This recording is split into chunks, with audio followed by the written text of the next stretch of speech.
Yes. Yeah. Yes. Yeah. Ano yan? No, national anthem muna. National anthem. National anthem after a prayer. National anthem, then prayer. Mese? Yes. Okay, how proceed? Yeah, ito next yan. Ang 20 to after ha. Okay, no sound.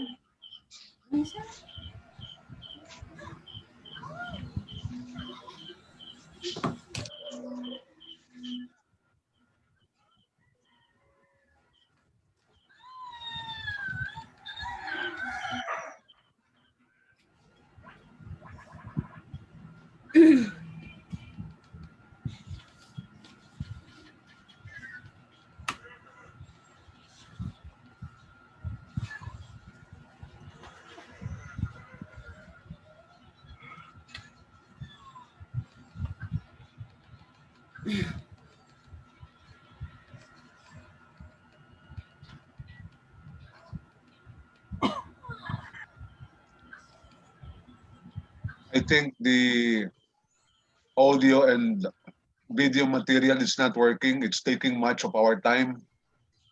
Let us just have a prayer. Where is ano? Where is Princess Maeve? She's with us, Princess? sir. Princess. Oh, can you please lead us into prayer? Let's forget about the audio visual materials.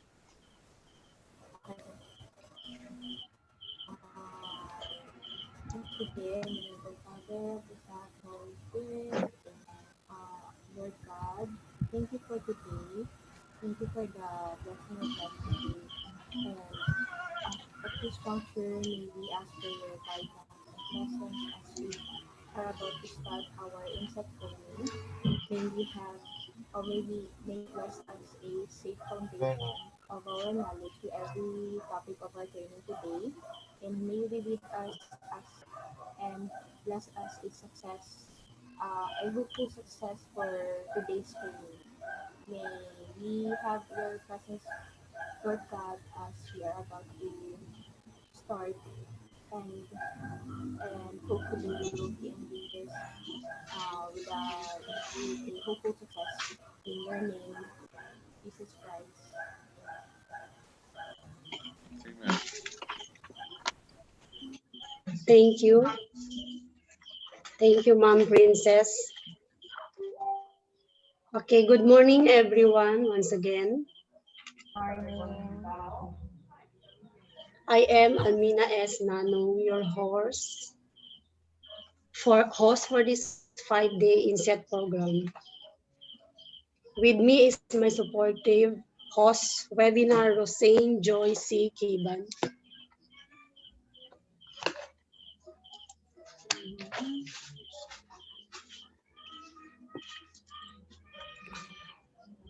To start with, let me read the rationale of this INSET. To continuously respond to the strengthened advocacy for continued professional resiliency and other, or shall I say, address challenges brought about by the pandemic. Zamboanga City High School, Main Senior High School, in parallel objectives to the implementation of DepEd Memo OSEC-NEA OD 2020-0827, implementation of the delivery modality or LDM2 for instructional coaches and teachers under the Basic Education Continuity Plan or the BLCP. Conduct its mid-year in-service training for teachers. The goal is to ensure major response and commitment towards enhancing, empowering teachers' knowledge, skills, and competence through professional development amidst the COVID crisis.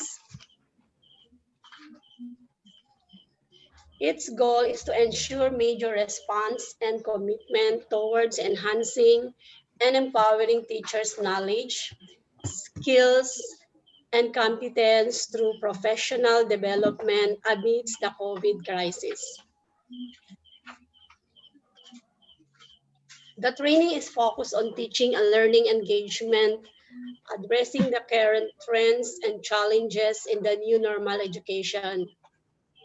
This 5-day training is informative, engaging, and collaborative. Areas of professional concerns taken from the latest seminar or webinars attended will be cascaded and handled by the teachers and colleagues, and some also invited resource speakers.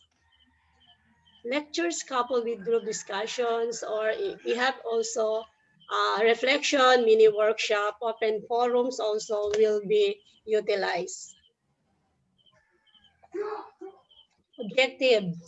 Engage each teacher to actively embrace a continuing effort in training, teaching proficiency and efficiency.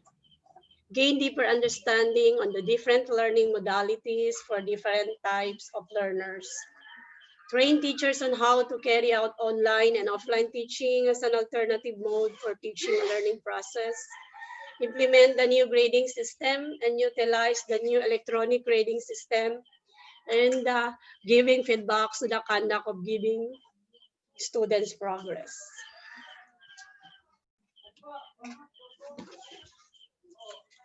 Okay.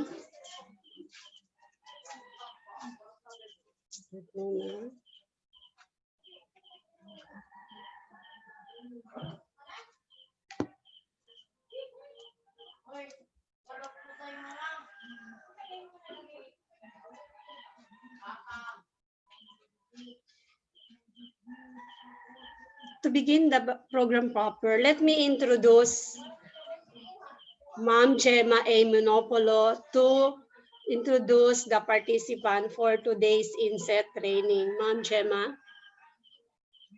Yes, ma'am. Thank you.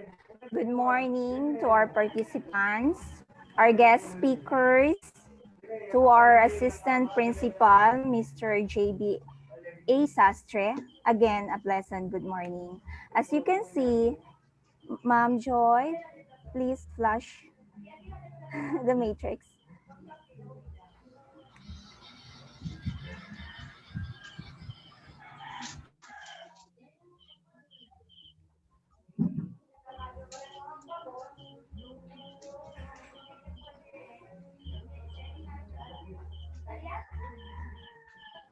Okay, as you can see in the matrix, okay, in the screen, there are matrix of our 1 week INSET training. We have 9 topics to be discussed to us by our coordinators of 4 strands and co-coordinators, our principal. He will discuss to us about tracking teachers' performance. And also we have 2 guest speakers, Mr. Shurhan A. Biotong, Teacher 2 from Baliwasan Senior High School. His topic is about grading system under new normal. And the other speaker, Mr. Ryan Hapon Mandragas, Guidance Counselor 3 of our school. His topic is about positive discipline in everyday teaching.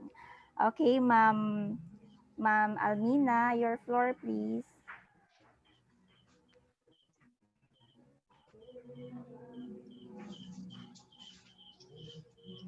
Thank you, Ma'am Gemma. Thank you, It's so ma'am. nice to see everyone in good mood today. Now, what would make their moods even better is to give them words to feed their souls. It's my pleasure to call on our most supportive school assistant principal to Sir Joscoro A. Sastre Jr. to give his welcome message. Sir? Good morning. I hope so that everybody's in good mood today, this morning. Um, at least I could see the smiles in the faces of Princess Maeve and Gemma.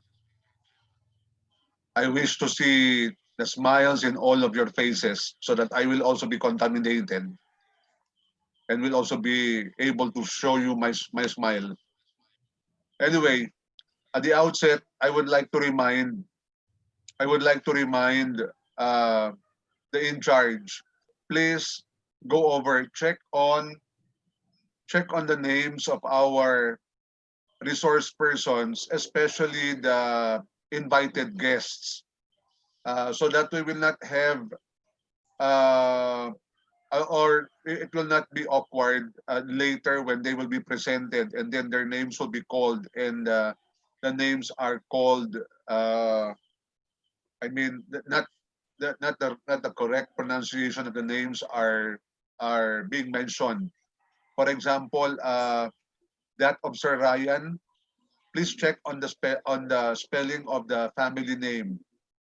I am not sure also pero parang may problema doon sa family name ni Sir Ryan. Check on that please because when you will be calling him and then you'll be mispronouncing the name, that nakakahiya. Invited guest pa naman natin. Kay Sherhan, okay na. Tama na yung name. And I hope everybody knows each other and is able to call each one's names correctly. So I will just have to welcome you all again individually so that in case one or two does not or is not able to recognize or is not yet very familiar with the names, at least you'll be able to hear the correct names and pronunciation of the names of the teachers, of your co-teachers in the senior high school. Okay? So good morning, Joy, Roseanne Joy Kiban. Good morning. In my screen, Princess Maeve Pisan. Good morning, Ma'am Resil D. Luna. Good morning, Ma'am Amina Nanong. Good morning, Ma'am Renabel Buko. Good morning, Sir Robert Morning, Noynay. And good morning, Ma'am Gemma Alberto Manopolio. Oh, kasi hindi ang pronunciation, Otroyal number takeda. All right. Uh, my request to you guys, I know that you already have heard this from me, okay? Since we started organizing this. Take note that we have less than 1 minute. Yes, pantay lang yung Miro less than 1 minute. Sama si Joya pa kasi araw 1 minute after. Yes, sir. I don't know what went wrong. Kasi I used this yesterday. Okay pa naman ele. Kabra, yung shakya lang yung chinia limit. Na. I already chatted Sir Richie. Okay, anyway, if I may continue. Uh, let us put an amount of seriousness to this undertaking. Okay? This undertaking is not an ordinary meet-up or no ordinary Zoom meeting for us. It is our INSET training. Okay? One of the important undertakings in our calendar year or school year. This is our